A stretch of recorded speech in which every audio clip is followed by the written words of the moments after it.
Punalur KSRTC ഡിപ്പോയിൽ നിന്ന് മോഷ്ടിച്ചു കടത്തിയ ബസ് വാഹന പരിശോധനയ്ക്കിടെ പോലീസ് പിടിയിലായി. ഒറ്റയ്ക്കൽ സ്വദേശി ബിനീഷിനെയാണ് പോലീസ് പിടികൂടിയത്. പുനലൂർ ഡിപ്പോയിൽ നിന്ന് തിരുവനന്തപുരം മെഡിക്കൽ കോളേജിലേക്ക് സർവീസ് നടത്തുന്ന ബസ്സാണ് പ്രതി മോഷ്ടിച്ചത്. കഴിഞ്ഞ ദിവസം രാത്രിയാണ് വഴിയരികിൽ പാർക്ക് ചെയ്തിരുന്ന ബസ് പ്രതി കടത്തിയത്.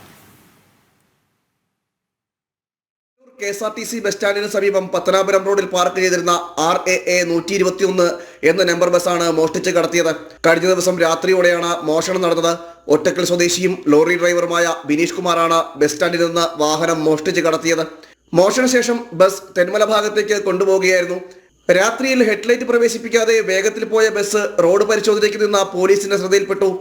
പോലീസ് കൈകാണിച്ചതിന് പിന്നാലെ ബസ് ദൂരെ മാറ്റി നിർത്തിയ ശേഷം പ്രതി വാഹനത്തിൽ നിന്ന് ഇറങ്ങി ഓടി രക്ഷപ്പെടാൻ ശ്രമിച്ചെങ്കിലും പോലീസ് പിന്തുടർന്ന് പിടികൂടി. പുനലൂർ ഡിപ്പോയിൽ നിന്ന് കോക്കാട് വഴി തിരുവനന്തപുരം മെഡിക്കൽ കോളേജിലേക്ക് സർവീസ് നടത്തുന്ന ബസ്സാണ് മോഷ്ടിച്ചത്. അറസ്റ്റിലായ പ്രതിയെ വൈദ്യപരിശോധനയ്ക്ക് ശേഷം കോടതിയിൽ ഹാജരാക്കി റിമാൻഡ് ചെയ്തു. ജനം, കൊല്ലം.